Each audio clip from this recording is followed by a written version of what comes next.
Dustin brushed off Ezra's insults, waving his hand dismissively.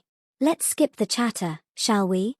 I've got places to be, and I'd rather wrap this up quickly so I can grab a meal. Ezra's face turned crimson at this contemptuous gesture. You got a death wish. With that, he lunged forward. His fist cut through the air, aimed straight at Dustin's face, with enough power to split a door. However, just as Ezra's fist was about to make contact, he received a stinging slap across the face, sending him stumbling backward. What?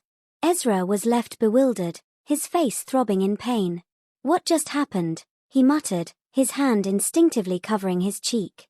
Before he could make sense of the situation, another sharp slap hit him across the face, sending him tumbling to the ground. This time, he landed ungracefully. What? Eleanor stood in disbelief. At first, she had thought Ezra would win, but it turned out that Dustin had the upper hand. With just 2 well-timed and powerful slaps, he had Ezra on the ground. I can't believe you dared hit me. Ezra spluttered as he got back on his feet. He shook off the confusion and regained his anger. You've got the guts to challenge me with this little strength, Dustin said in a cold, unfazed tone, further fueling Ezra's rage. Bastard. Die. Ezra growled. He pulled out a knife and thrust it toward Dustin's chest. If their previous clash was a simple duel, now Ezra was aiming for the kill. Now you've done it. Dustin's gaze turned icy. He swiftly grabbed Ezra's wrist. With a sharp crack, he snapped it, causing Ezra to cry out in agony. Dash. Ezra's scream pierced the air, only to be silenced abruptly by Dustin's unyielding steel grip.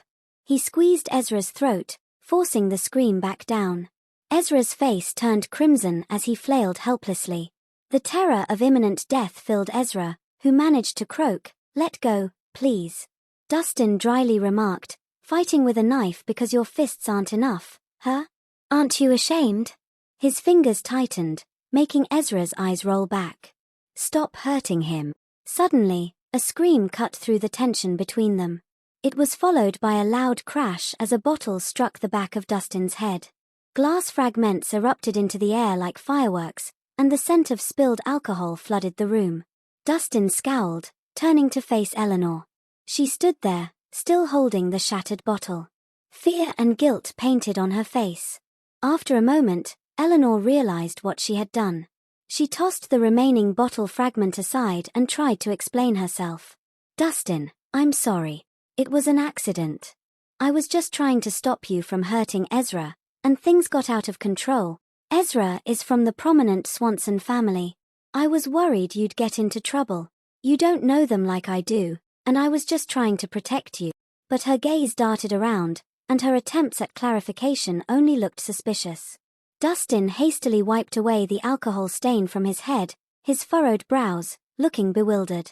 Eleanor's ambush had taken him completely by surprise, a blindside assault directed at the back of his head. Had he been an average person, he'd likely be sprawled on the ground by now. At that moment, Dustin realized that Eleanor placed Ezra above him in her priorities to the extent that she would willingly sacrifice him to save Ezra. With these thoughts, Dustin shook his head in disappointment. He had considered Eleanor a friend, offered his help many times, and even shielded her from trouble. And what did he receive in return? An unexpected bottle to the head. Now, he understood that Eleanor didn't hold him in the same high regard as she did with Ezra.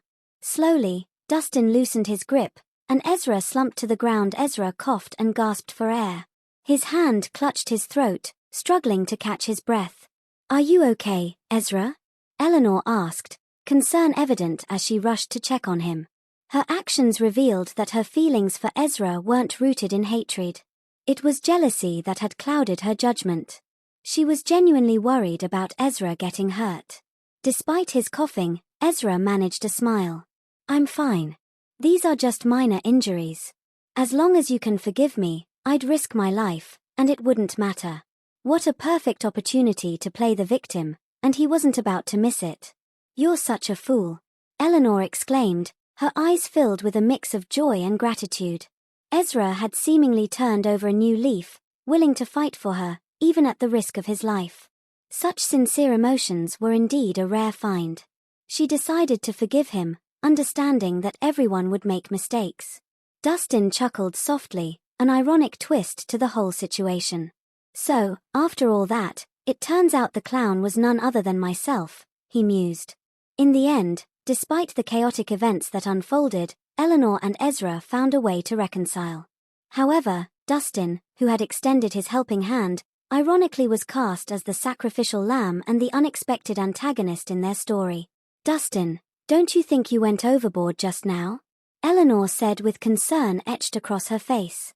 What if you'd actually hurt Ezra? She winced as she inspected the red marks on Ezra's neck, then turned to Dustin, demanding an explanation. Overboard? Dustin chuckled with a wry smile. Ms. Welsh, let's get the facts straight. Ezra was brandishing a knife at me, and I only defended myself. So, who crossed the line here? Eleanor's expression froze as she tried to clarify. Well, Ezra wasn't really planning to harm you. He was just trying to intimidate you, so why did you overreact? Dustin's eyes remained cool and distant as he replied with a touch of sarcasm. So, it's all my fault. I overstepped, played your bodyguard, instigated this brawl, and took a bottle to the head. That's not what I mean.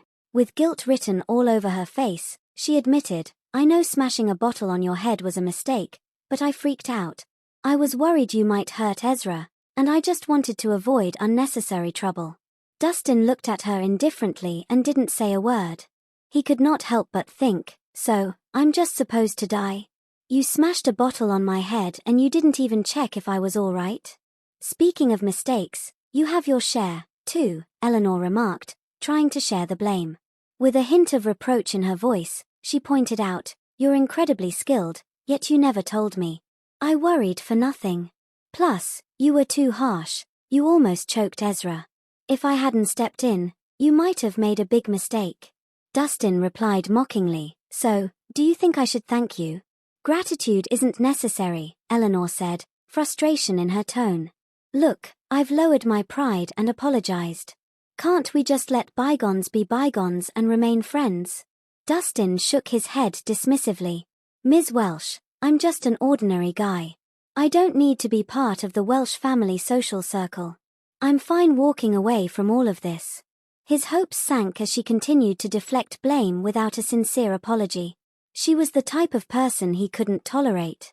Isn't it time to let go of your anger, Dustin? I have already apologized, Eleanor asked with a subtle hint of annoyance. After all, as a member of the Welsh family, she had taken a step down from her lofty pedestal to show remarkable humility. Yet, before her, Dustin remained as icy as ever, unfazed by her apparent efforts to reconcile. Reese, Ezra interjected coldly, in light of Eleanor's plea, I'll let the matter slide for now. However, you'd be wise not to push your luck. If not for the sake of pretense, he would have called for backup without hesitation. Dustin smirked and responded calmly, Oh, you're suggesting we have another round? Heh. Don't get too cocky, Ezra threatened. Even if you know a thing or two about fighting, it won't matter. Remember, you're nothing more than an ant to me. Defeating you is child's play. Dustin, undaunted, replied, Feel free to try. You dash. Ezra was about to lose his temper, but Eleanor intervened and raised her hand to stop him. She said, Dustin, you're a good person, and I value our friendship. It was just a misunderstanding.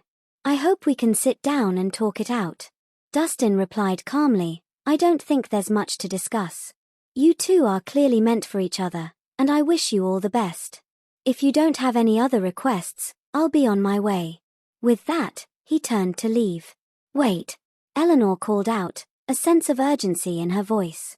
She quickly caught up with Dustin, her expression now serious. Dustin, I know you're upset, but Grandpa's still not recovered. I hope you can prioritize the bigger picture and not leave yet. Dustin replied with a hint of indifference, Rest assured, Ms. Welsh, I'm a man of my word, and I won't change my mind. I'll make sure to help your grandfather recover.